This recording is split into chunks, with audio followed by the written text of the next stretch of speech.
of openness in technologies to policymakers and bringing experts together in settings like this, for example. So this IGF workshop is on how increased interoperability of the internet platform market.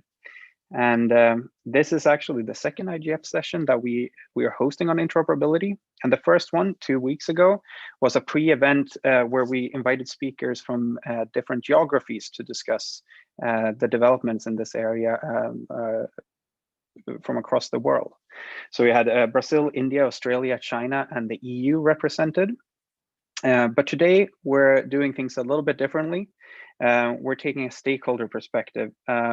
So we brought together representatives from civil society, SMEs, academia, and consumer organizations to get a broad picture of how increased interoperability in the platform economy could affect these stakeholders are represented today. So let me introduce our panelists. First off, we have Dr. Ian Brown, who's visiting Cyberbricks professor at Fundação Getúlio Vargas in Rio de Janeiro, and an ANC distinguished scientist. In this context, he's also an independent researcher who studied interoperability and competition intensely for the last 7-8 months. Michał Wozniak, or Rysiek, is an independent expert specializing in information security, privacy in the digital age, internet governance, and federated services. And then we have Marian Fernandez. She's a lawyer and senior digital policy officer at BEUC, the European Consumer Organization. She represents, as such, in that role, 44 consumer associations from 32 different countries. Annika Link is the EU policy manager at European Digital SME Alliance, leading the organization's policy positions and advocacy towards the EU institutions. And with us today, we also have my co-moderator and co-organizer, Vittorio Bertolla, head of policy and innovation at Open Exchange. Open Exchange is a global leader in free software applications supporting the internet's infrastructure. And I also want to welcome Paula Zagorczewska, who will take care of any questions or ideas that you wish to share in the chat or the Q&A function, which you should be able to find at the bottom bar of the Zoom application. But Vittorio, would you like to super quickly introduce the topic of today's discussion and then perhaps hand over to Ian to set the scene and introduce his research as well? Sure, and thank you, Astor. So yeah, today's meeting is about giving you multiple stakeholder views of interoperability. And very briefly, I mean, interoperability is the ability of different but similar applications and services, so typically by different makers, to work functionally together and even to replace each other, so to be exchanged one for the other. And the easiest example to understand what we are talking about comes from the instant messaging world. I mean, we are all familiar with the fact that in instant messaging, I mean, like in WhatsApp, Skype, and Telegram, and these kind of applications, you have many different apps. They have very similar functionalities, but you still need to install them all to be able to communicate with everyone. So if you have people that are on WhatsApp, you need WhatsApp. And if you have people that are on Telegram, you also need Telegram. And so you need one account and one installation of each and every app. And this is a waste of effort. It's a waste of time and resources for the user. But more importantly, this also prevents innovation and competition, because in the end, due to the network effects, the fact that some of these apps are already dominant and most users are already there, it becomes very hard to create new applications and compete with the established ones. And so maybe if all the apps were required to interoperate, at least for a set of basic common features, perhaps you as a user could just use one and pick the best one and use it to communicate with everyone if you want, much like email. So email is the opposite example of a service which is interoperable by design and has been so since the beginning. So this was just to give you a basic idea of what we are talking about, and now I will leave the floor to Ian Brown for the introduction. So let's try to get into the topic. Thanks, Vittorio. I will just be very brief, because I think with 60 minutes we should listen to our panelists and bring in our audience as quickly as possible. As Asta said, I've just completed quite a detailed research project on the interoperability as a tool for competition regulation and what that might mean in practice for many of the common applications and services that we use on the internet. It's been a really interesting project, both from the competition policy side. This is something that the European Commission, various members of Congress, and other policy-focused lawyers, economists, civil society groups have been looking at as a way to improve competition in big services. I'm sure you're all very aware of how dominant a number of small, big, what the European Commission calls gatekeeper platforms are in a number of online services, whether that's social media, whether it's instant messaging, whether it's search, whether it's so those you see a single provider holding in many countries a very high share of the market. So you see in many European member states, 90% plus market shares of single providers. You even see, and I've got the best figures for the EU member states, in a number of EU member states, Facebook alone has 80% plus of the population using Facebook itself, and or Instagram and WhatsApp, which of course Facebook also have acquired over the last few years. So from a competition perspective, interoperability is seen as one way of addressing the fact that several of these big internet markets have what seems to be decisively tipped in the direction of one provider. Very hard, as Vittorio was saying, for SMEs or even other large competitors to come in and break into a market to offer users new options. We saw that even with Google trying to break in several times into the social media space, found great difficulty, even with its enormous resources, huge numbers of programmers, designers, very large user base, still had a very difficult time breaking into social media markets. So interoperability would be one way of giving a chance to new competitors to break into these markets and give users more choice. But alongside that competition policy angle, I think a number of civil society groups have rightly emphasized the potential social impact of interoperability as well. So we, for example, I've talked quite a lot to colleagues from Article 19, Freedom of Expression campaign group. They think opening up recommendation algorithms, letting people choose different providers to curate their own social media timeline could be a very positive thing for freedom of expression. I think we'll hear more from some of our colleagues on this panel about the impact potentially on privacy and data protection, letting people who would prefer to make use of services that paid more attention to user privacy, that gave users more options about how their data was used and so on, could be something that could be very, very positive overall for the level of privacy that's available online. There are wider questions about media pluralism and diversity in the democracies, and perhaps a more controversial topic, but certainly relevant also here in the EU.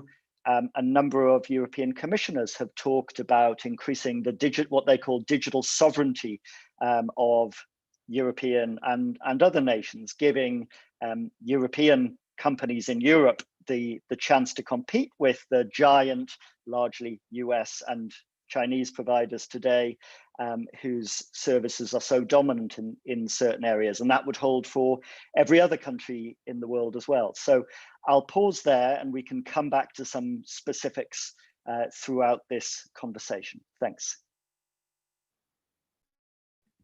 Thank you. So now let's come to Michal. I think you could provide us with a perspective on basically on social media. So, for example, if Facebook or Twitter were to open their protocols, how would that work? I mean, what should the focus be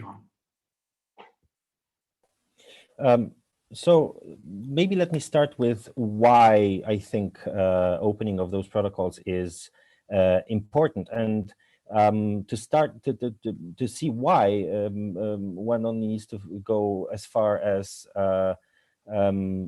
looking at how moderation works on Facebook and Twitter.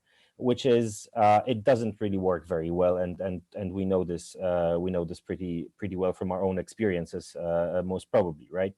And the reason why moderation on Facebook and Twitter doesn't really work very well is because, simply put, they're trying to create a single set of rules for the whole world to follow, and that's just untenable. That's not going to work. And if you need proof of that, just search for what a thumbs up means in Tuscany or Afghanistan, right? Like, communication is contextual. Different groups, different cultures have different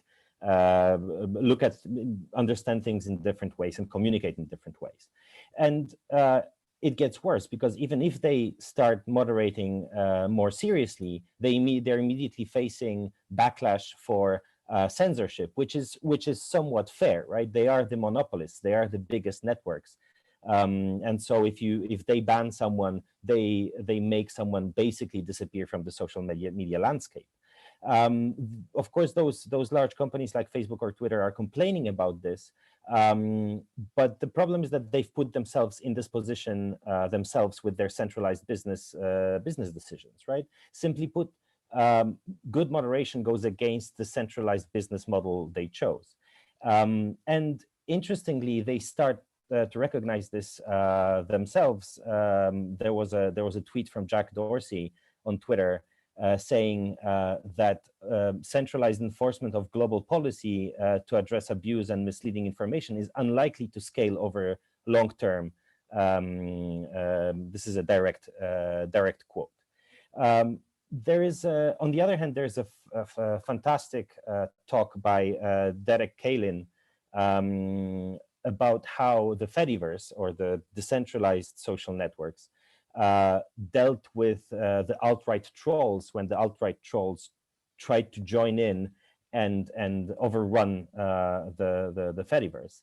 And the short version of it is that because there were many instances, because there were many codes of conduct, because there were many different communities with their own little groups of people and their own groups of moderators and their own rules, they had more fine-grained control of the communication, right?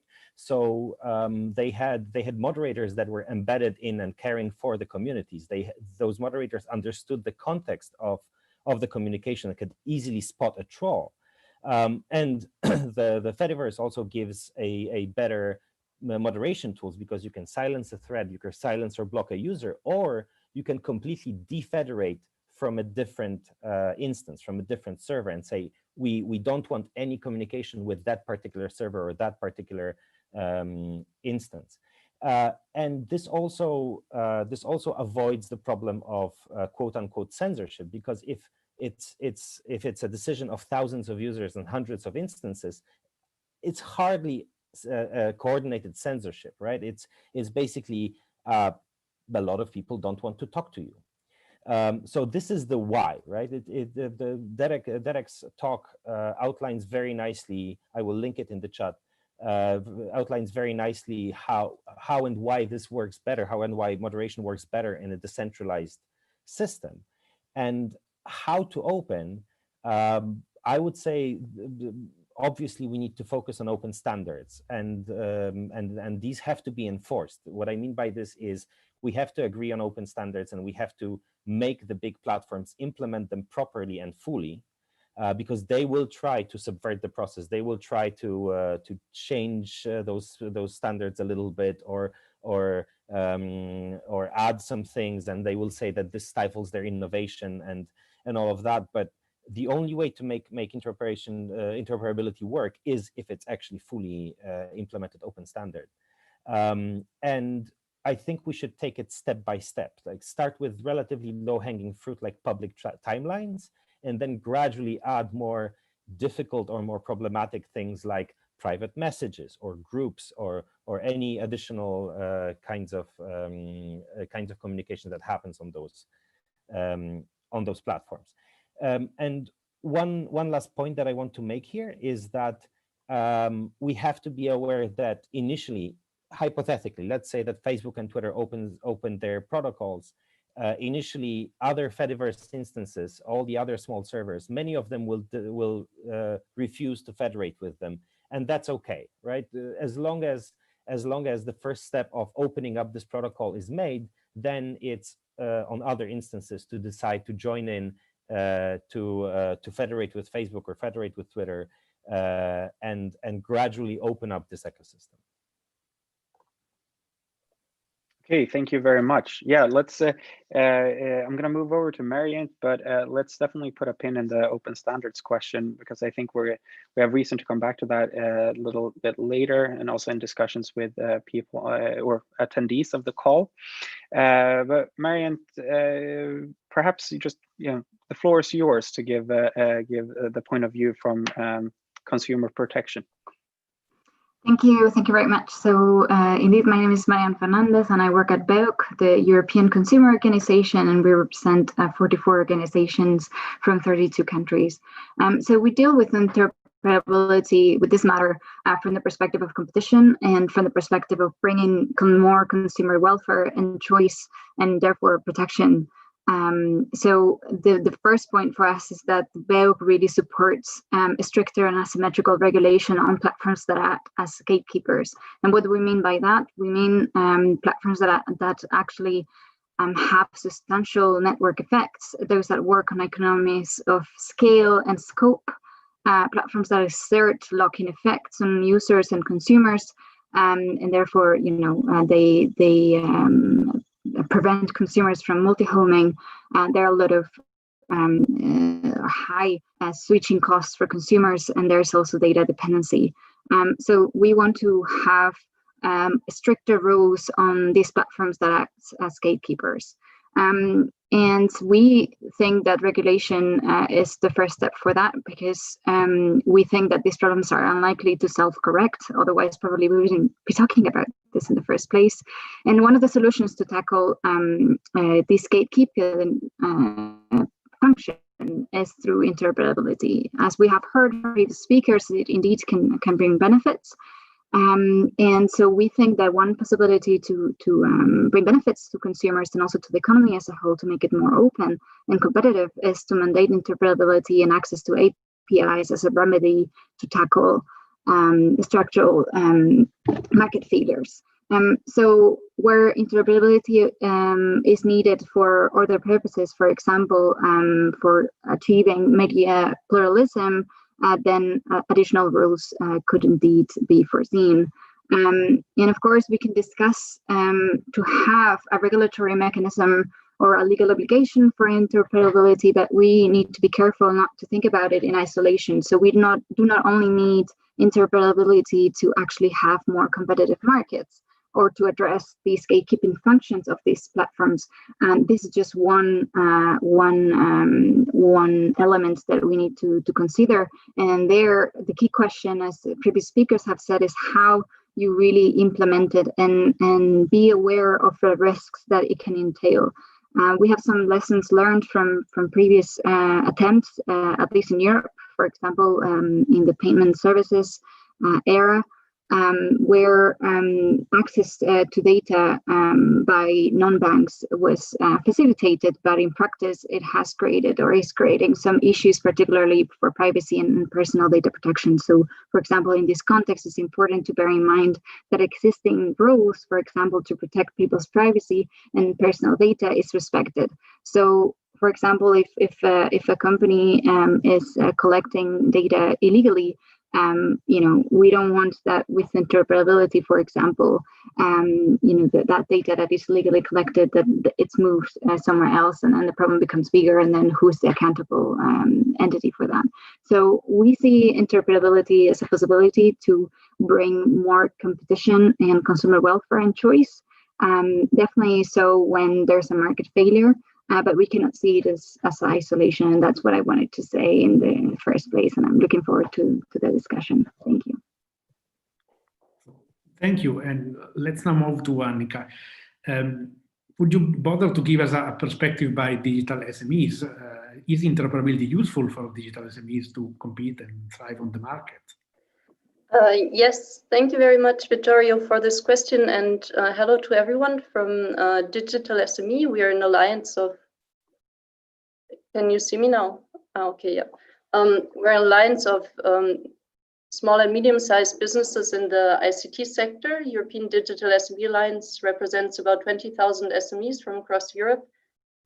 Thank you for this question about interoperability being useful for SMEs, because yes, we do think it can be useful. However, in the past, so we've repeatedly advocated for a level playing field for SMEs in digital markets.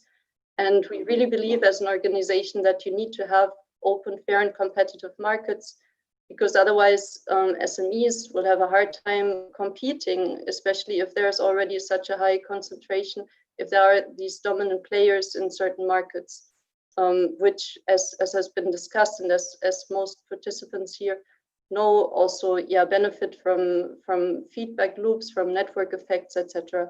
So if you want to create a fair economy where SMEs and innovators can actually compete, you need to provide some answers, and advocating for interoperability requirements can be one of the answers.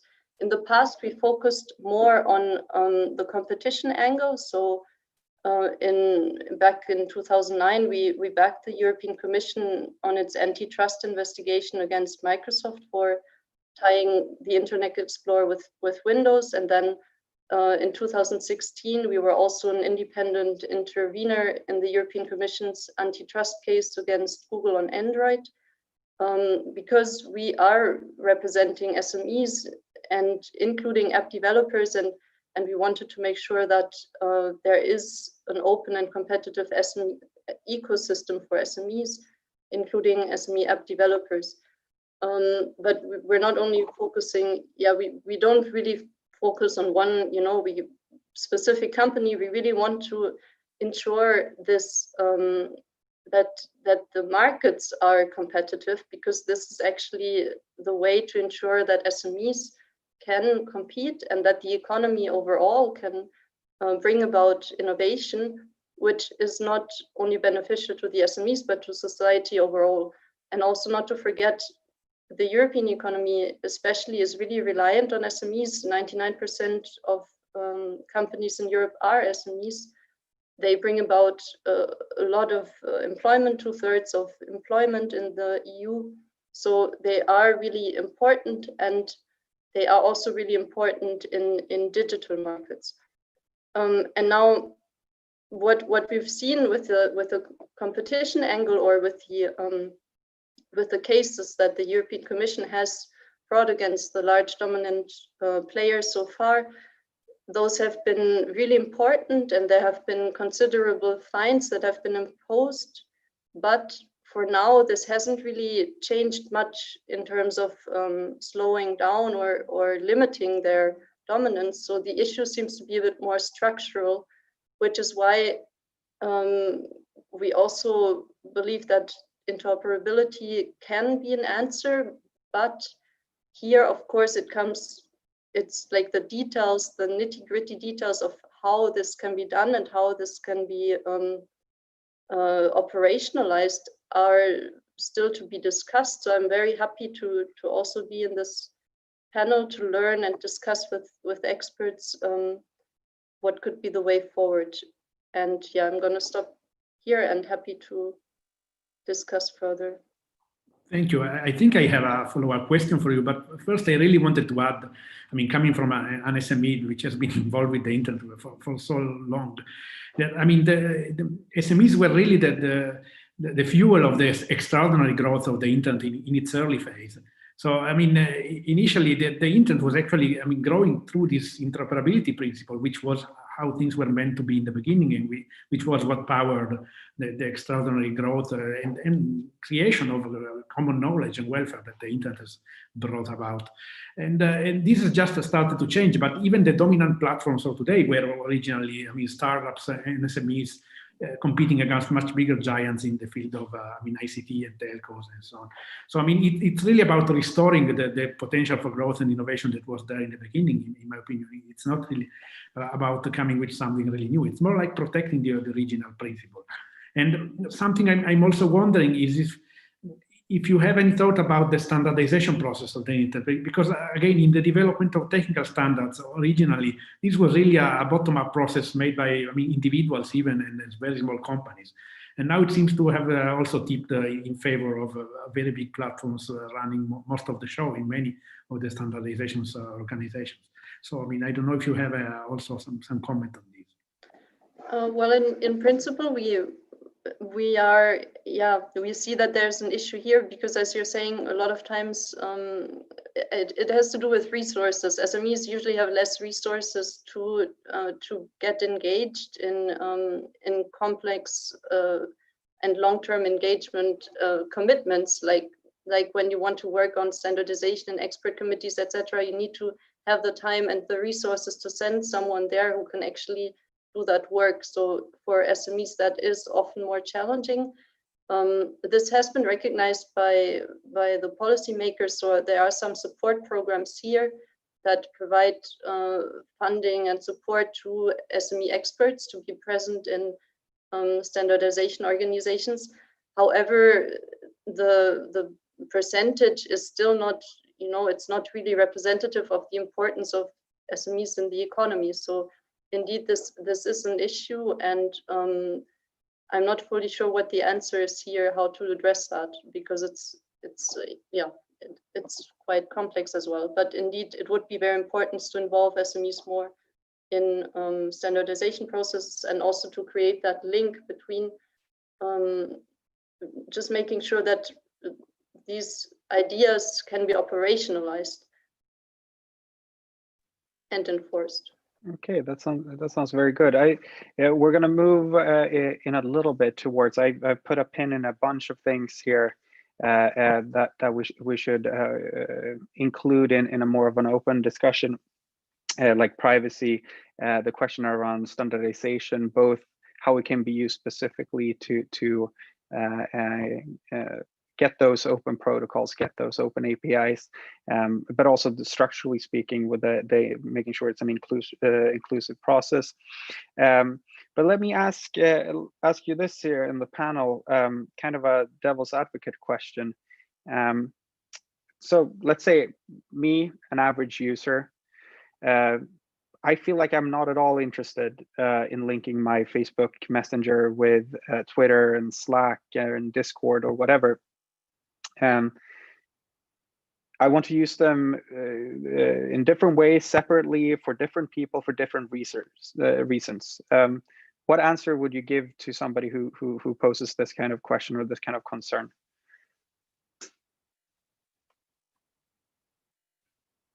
Ian, any thought? Michelle? Why don't you go first, Richard? Well, all right, fine. Well, these are different tools, right? So nobody is saying that, for example, email needs to be interoperable with social media, or that IMs or internet chat needs to be interoperable with email. Although there are projects that actually do this, right? There are forums like Discourse which offer a online forum that is also accessible or usable as a mailing list, right? But obviously tools like Slack and tools like Twitter are different kinds of tools and are used for different kinds of things. They don't have to necessarily talk to each other, but it would benefit the users to be able to choose different Slack-like providers or Twitter-like providers, and still be able to talk to users on Twitter or on Slack. So we're talking about interoperability within a similar tool that achieves a similar goal, not necessarily about every single tool talking to each other, because of course that doesn't necessarily make sense. And just to add to that, I agree with all of that. Nobody's saying we should force users into interoperability. So Asta, someone in the situation you described would remain entirely, it would be entirely possible for them to continue working like that. No one will be forced to connect their profiles on different services. And we have seen one or two academic papers saying exactly what you just said, Asta, that today some people do use those different services like that. Actually, even quite similar services. People might use, one instant messaging app with their family and their boyfriend or girlfriend, sort of very close friends. They might use a separate app for group discussions with their school friends, their university friends, their colleagues.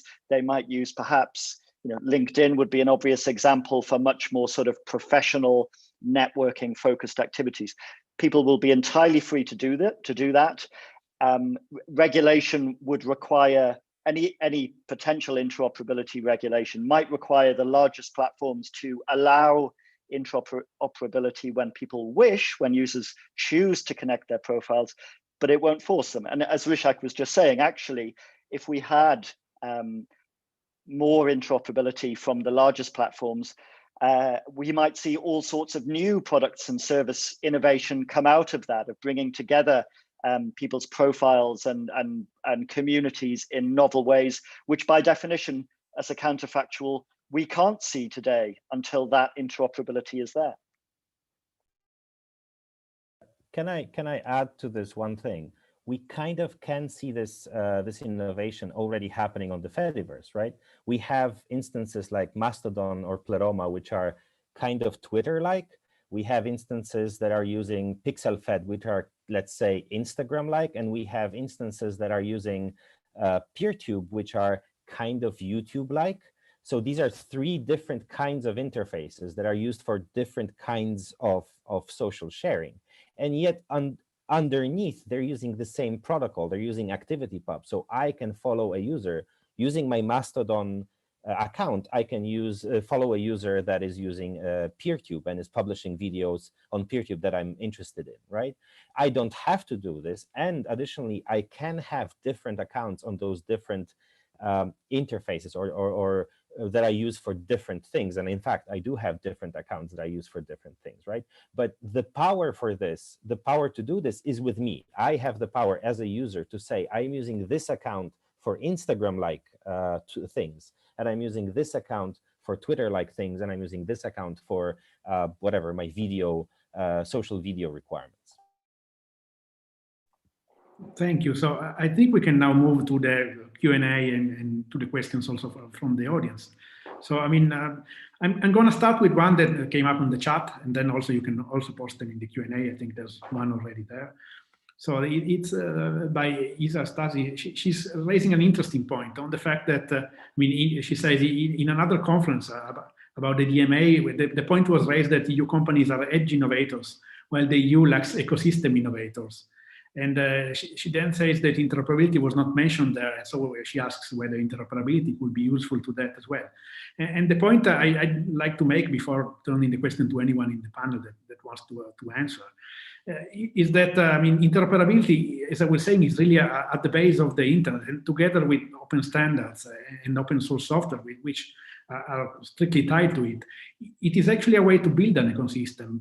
So, I mean, especially in Europe, where we have 27 different economies and languages and societies and markets in the end, even notwithstanding the efforts to unify them, it's much easier to think that we can have constellations and alliances of SMBs rather than one very big company like the Google or the Microsoft or the Amazon or whatever.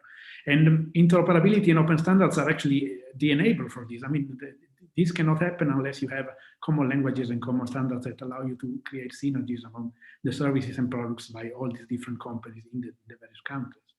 So I don't know if other people have the same thought, but I think that the answer is really a resounding yes.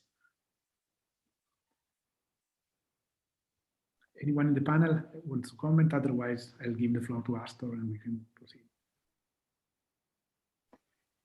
Yes, I think this is what you were saying, Vittorio. One way to think of this is, I think the reason that these big ecosystems, and actually the economists use the word in a slightly different way to the technologists, I've noticed. Technologists sort of take it for granted that ecosystems include multiple companies. They're more like the European idea that perhaps Vittorio was just talking about, whereas the competition economists tend to think of the mega, the GAFAMs that have their own internal ecosystem. They have privileged access to data about their customers. They give privileged access to their own services to each other, to their, their internal services that they don't give to competitors. And that is what has, to a significant degree, propelled their incredibly rapid growth.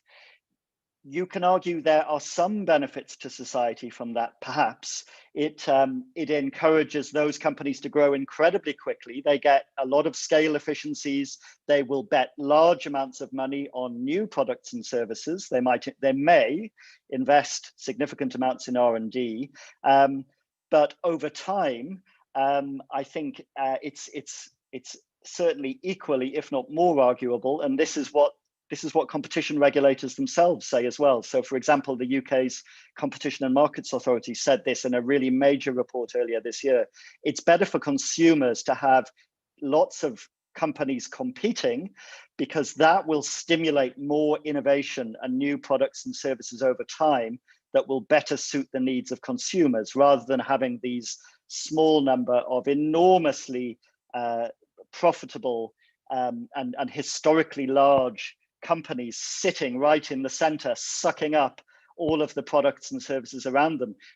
There have been various statistics this year saying that the five, the Google, Apple, Facebook, Amazon, Microsoft, I think the original GAFAM 5 are worth something like, at some points this year, 25% of the US stock market, the S&P 500. They've grown so enormous. These multi-trillion-dollar companies. Those do have some benefits. I use Mac products myself. I really enjoy using them. They're very slickly designed, but lots of other people have many different preferences. They don't necessarily want to have to use Apple everything or Google Android everything. They would like options from perhaps European companies that do things differently. They would like more choice to use open source software that could give them all sorts of different ways of achieving their goals. That's a very good point, and I think we will probably come back to this in the discussions. I think that there will be some questions posed around this as well. There's just one point that I want to make sure that we don't leave it hanging, because it came up in some ways from chats, but it was also something that Rishek mentioned earlier, and it's the question of privacy, because and so did Mariant as well. It's just something that I think we need to address in this panel as well. So perhaps, I don't know who wants to pick it up, but just talk a little bit to the relationship between increased interoperability and privacy. Yeah, Rishek, do you want to take this one? Sure, I can take a stab at this. So one way to look at this is that currently Facebook controls the communication of roughly more than 1 billion users, right? More than 1 billion people currently communicate mainly through a service run by a single company.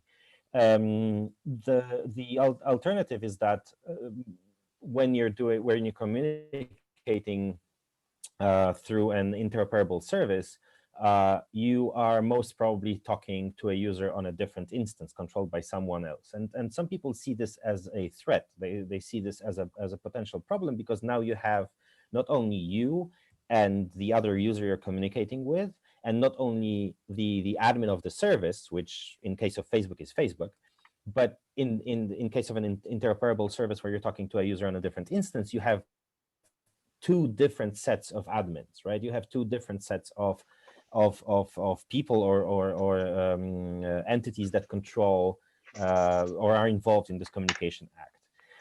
But this also means that no single entity in a decentralized network, no single entity has full view of the social graph. No single entity has a full view of all the communication that is happening, as opposed to Facebook, which has a full view of every single communication act happening on Facebook, right?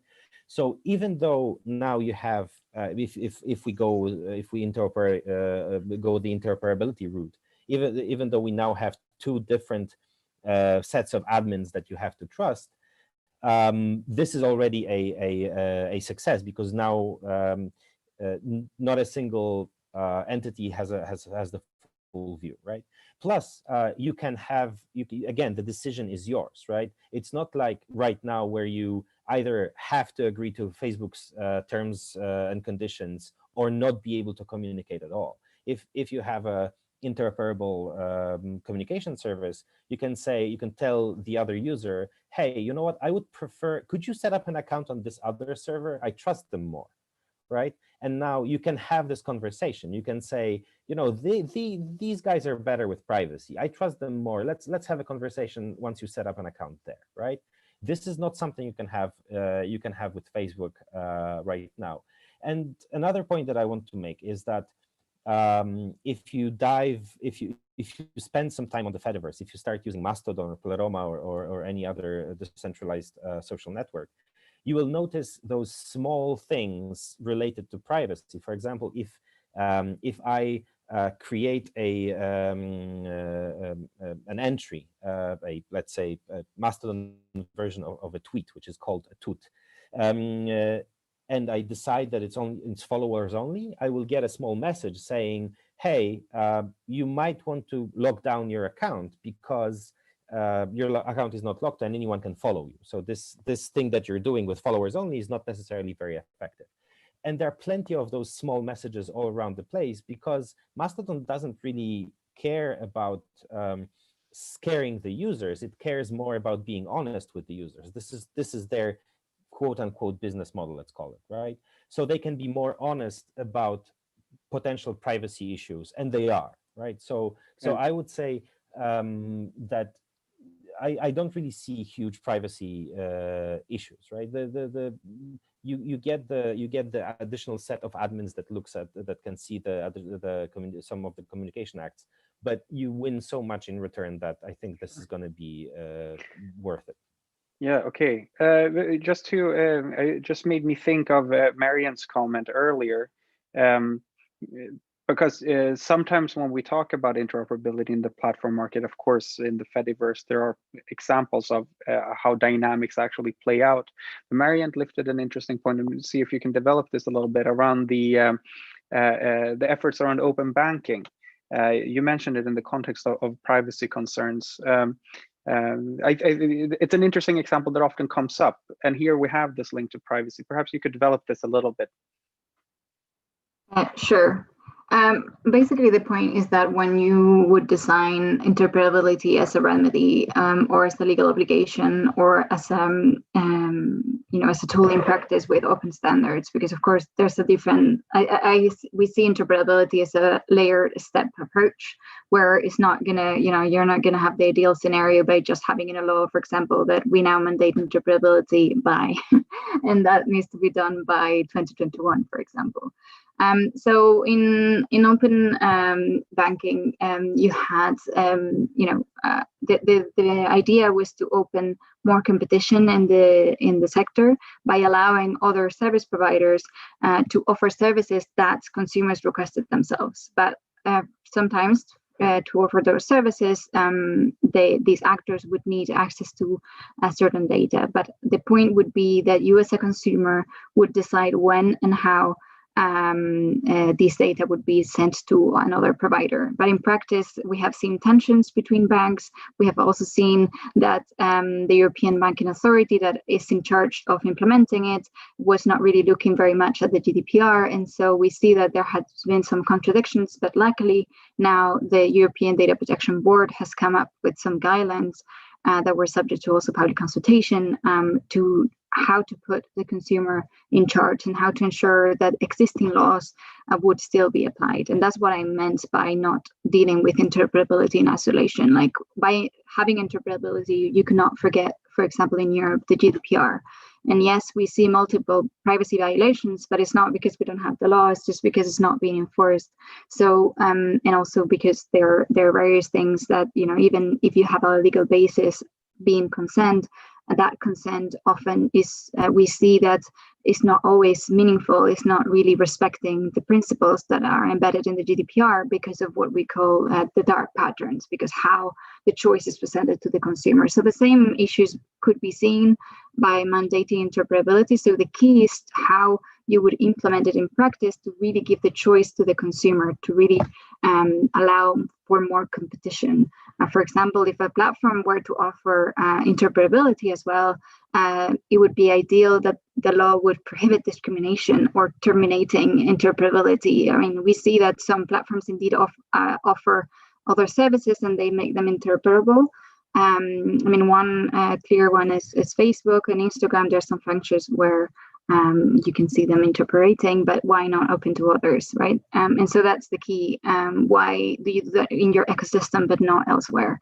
And so the key question for policymakers, that is a complex one, and for us and all stakeholders involved, is how to make sure that the end result will benefit consumers.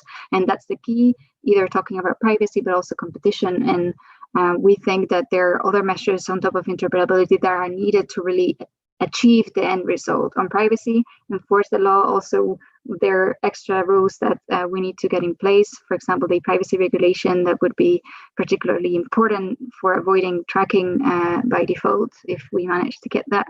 But also other tools like prohibition of self-preferencing in certain scenarios, restrictions on defaults that you get when you install a browser, for example, that has an impact on consumer behavior. So yeah, just to say that interoperability can be a powerful tool to bring more competition, but it's not the only one, and we need to make sure that it will work for consumers and also other smaller businesses as well, and not for the usual suspects.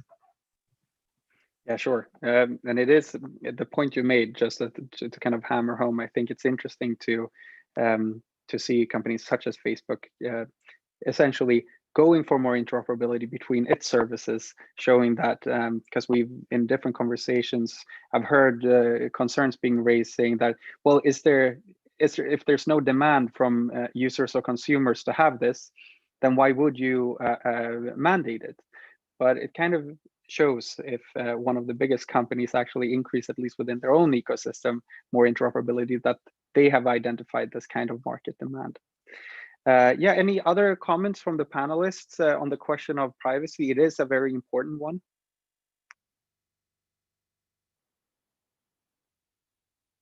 Okay, I mean, I would okay. add, please. Okay, Ian, please go ahead. Well, just to emphasize actually what Mariant was saying, that in Europe and many other countries, although not yet, maybe given the new administration in the US, we have this comprehensive data protection regime. It needs to be enforced, as Mariant said, but actually the European data protection authorities have already produced specific guidance to do with the interoperability of national COVID contact tracing apps and the privacy implications of that. So the EU member states are enabling the national apps that they are giving to their citizens to run on their smartphones to look out for signals from other people's smartphones running the app, who later notify everyone that they've come into contact with if they've been diagnosed as positive with COVID. That will work cross-border. So I'm currently in Spain. I could go into, well, not France actually, but one of the other European member states which is participating in this. I could cross. I think Italy is participating, Vittorio, and then I could come back to Spain. And if I then started showing symptoms of COVID, I had a test, I was positive, I notified my app, then the warnings would flow not just to other people in Spain that my phone had been near, but also to Italy. So the EU data protection authorities have published guidance on the privacy implications of this. And although it's a very specific scenario, I think those guidelines actually are quite useful to build on top of the broad GDPR rules that are there. I would also emphasize actually, and this is something Vittorio and I have both had conversations with other people about, email is interoperable, and somehow we manage with email. Email has not caused gigantic data protection breaches. It's not perfect like many IT systems when it comes to data protection, but the GDPR is a really comprehensive horizontal, as the policymakers call it, set of data protection rules. It covers all situations. As Mariette mentioned, there's also in Europe a very specific instrument, the e-privacy directive, and that's being updated at the moment.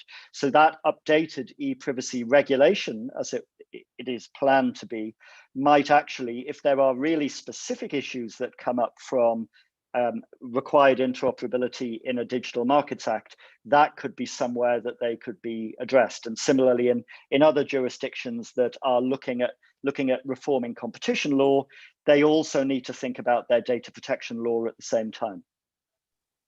Okay, no, that's great. I think, I mean, of course, you pointed to some practical points here, but you know, we will have reason to come back to the conversation around privacy and interoperability, because, as you said, really important to keep that in mind and not treat any of these steps in isolation. But then, since there was one question that you know, has been discussed earlier, and I would like to give it a little bit more attention. It's this link between, let's say, a potential law, a potential Digital Markets Act, and let's say provisions in there, to the world of standardization. And in fact, like the production of the actual open standard through which things cannot interoperate. And I'm looking at Annika and Vittorio to get back to you guys a little bit on just perhaps Vittorio, if you start just to maybe explain the link a little bit between, let's say, a law and how this could engage standards organizations, because I'm not sure if this is clear to everyone in attendance, and then talk a little bit about the standardization system and how we can encourage to make sure that what we get in the end of that process is actually something that works. Well, sure. Of course, you need technical standards to make interoperability happen. And these technical standards should better be open and fully open and implementable without having to pay royalties or other conditions. Otherwise, this becomes a way to limit competition and possibility to actually enter this market. The discussion is that, of course, you cannot force technical standards by law, because technology evolves at a much quicker pace than the laws. So we will need possibly to have some way of, I mean, having regulators give the high-level principles, maybe validate what the objectives of the technical standards are, but at the same time keep the original standardization processes of the internet, which are pretty open and well functioning. Except that, I mean, increasingly in recent years, we're having problems with standards organizations that are so open that one of these big companies can just send lots of people and dominate the conversation. Or on the other hand, also there's the problem that the smaller companies do not have the money and the resources to just attend these processes. And so in the end, it's easier, I mean, for bigger companies to take the lead. And so, I mean, there is the need also to rethink, I think, partly these processes, not disrupt them completely, because they were at the base of the internet, but to have a way to bring a lot more global representation, for example, of companies that are not just from the US, from Silicon Valley, from all over the world, including the developing countries, including, I mean, so I mean, increasing the diversity of the technical standardization processes, especially the global ones. On the other hand, I think you can also you have to find good compromises between innovation and compatibility. So of course, you want to have a full set of compatible features that everyone supports. At the same time, you also want to leave the opportunity for each player to innovate and put new things on top of the common features and compete on that and bring innovation. So that's also a balance you need to keep. Maybe just out of curiosity, Michelle, you mentioned ActivityPub earlier. So this is a standard. Now I hope I have my facts right, but I think it was developed right in W3C, and here it was a process. Maybe talk a little bit of what it is and how it was developed, and maybe what the potential future is of this standard. What can we learn from ActivityPub when looking at, let's say, interoperability in a broader sense? I wasn't deeply involved in the standardization of ActivityPub, but I was observing this process somewhat from the side. And it started off as just, I believe it was more than 50 different open source social networks. Each of them had their own little precious protocol. and none of these protocols were compatible with each other. So you would have those tiny little islands of a few thousand users speaking one protocol and then speaking another protocol and then speaking yet another protocol somewhere else. And eventually, after years and years of talking between the developers, the developers finally got the idea that maybe it would make sense to have a single protocol. Like, all of this is open source and all of this is like open protocols, but these protocols differ. So they sat down and ironed out this this protocol called ActivityPub. And I don't think we should dive too deep into the technical specifications, but the basic idea is that you have an inbox and an outbox. That's what it is, right? And the messages come to your inbox, you read them, and then you have an outbox where the messages are sent. And it's a simple mental model that lends itself very well to a lot of different kinds of use cases, right? Like social networks, but also like IM or chat or IM or email like services, or anything that actually passes messages between users across different servers. But I think the biggest takeaway is that this is a very difficult and arduous process. There will be a lot of people that have very, very strong opinions about this. And there will be several people involved that are not entirely honest about their real goals, especially if we're talking about creating a standard for the mainstream social networks like Facebook and Twitter. They will immediately send their people, their technical people, to join and try to subvert this process and try to change the protocol and try to pull their own way as much as possible. But what I would say is, I mean, ActivityPub exists. It is being used out in the field. It has the functionality that users clearly want. And I would say just start there instead of reinventing the wheel. The Jack Dorsey's tweets suggest that Twitter will try to reinvent the wheel, create a new open protocol.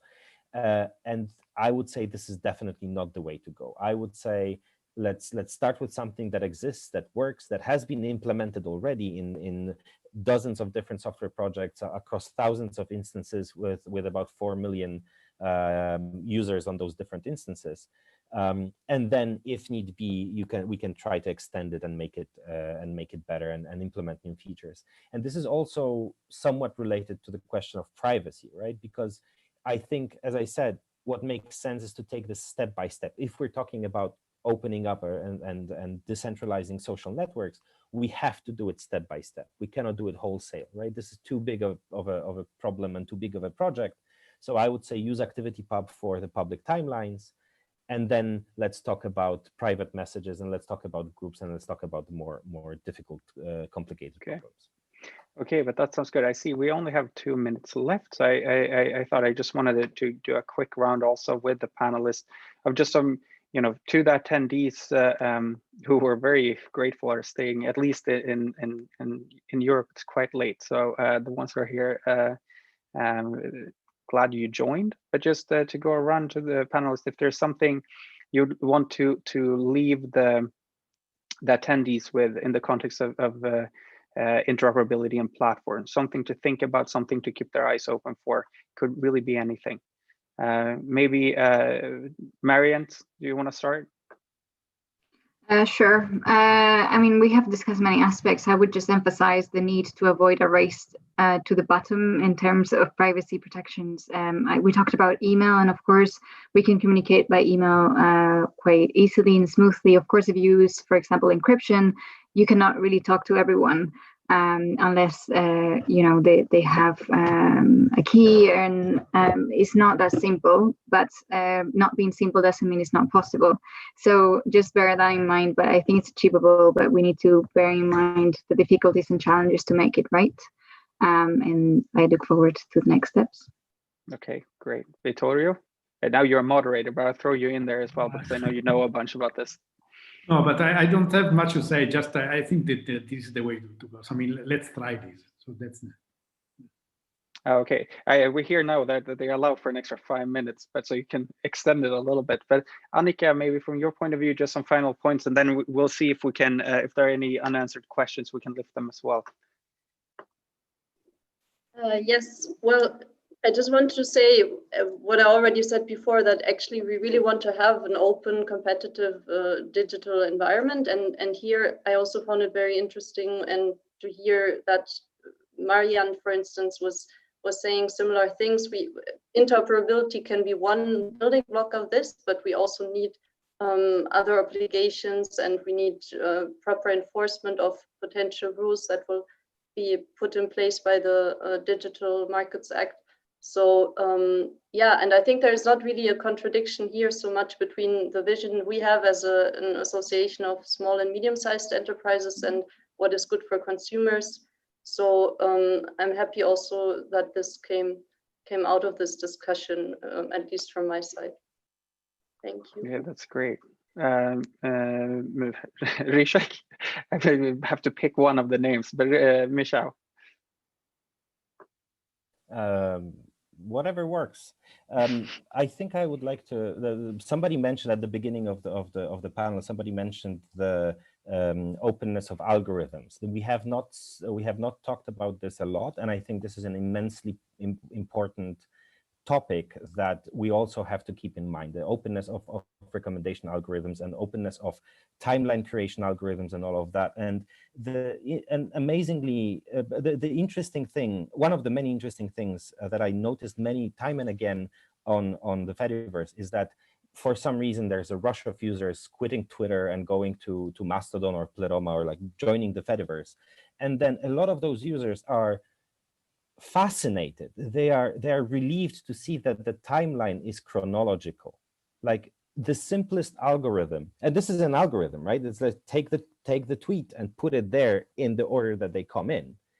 It's the simplest one, and after years and years of Twitter trying to improve the experience with their fancy AI-driven timelines, turns out that the chronological timeline is what users want. And now here they have this kind of a choice, right? So let's be mindful, and let's remember about recommendation timeline and other kinds of algorithms that are at play, that these should also be somehow open and interoperable. Yeah, that's great. Ian?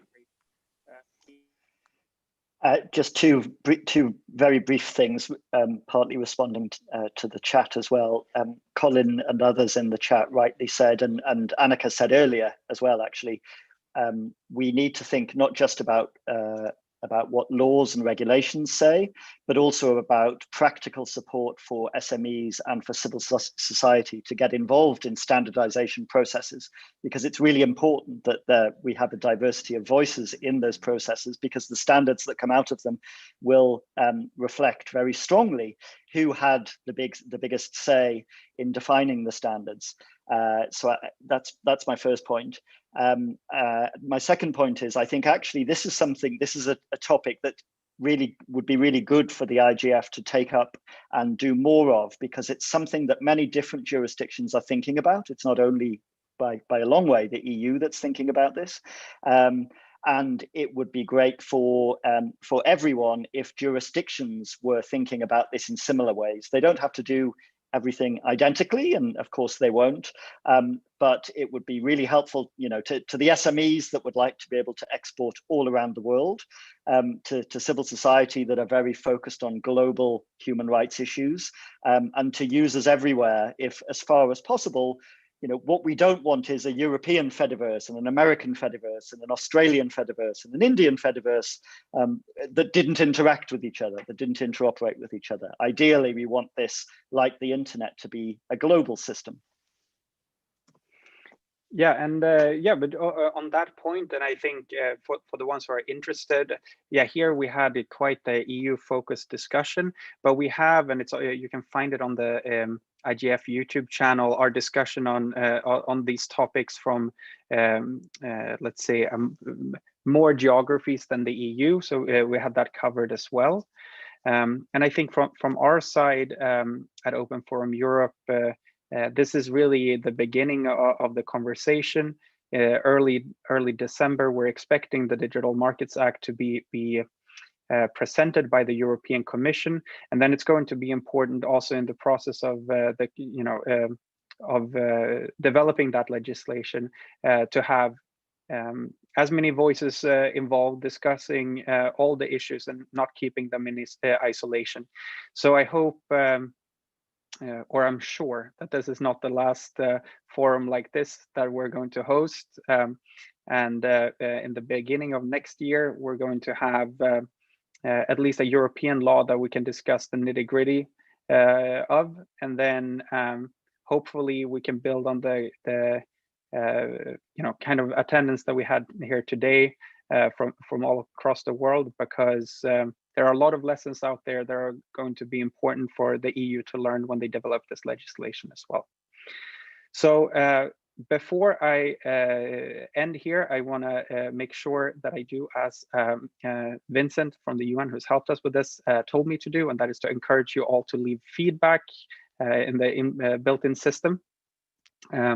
I hope that is all I had to say. I haven't seen this feedback function, but when you find it, use it.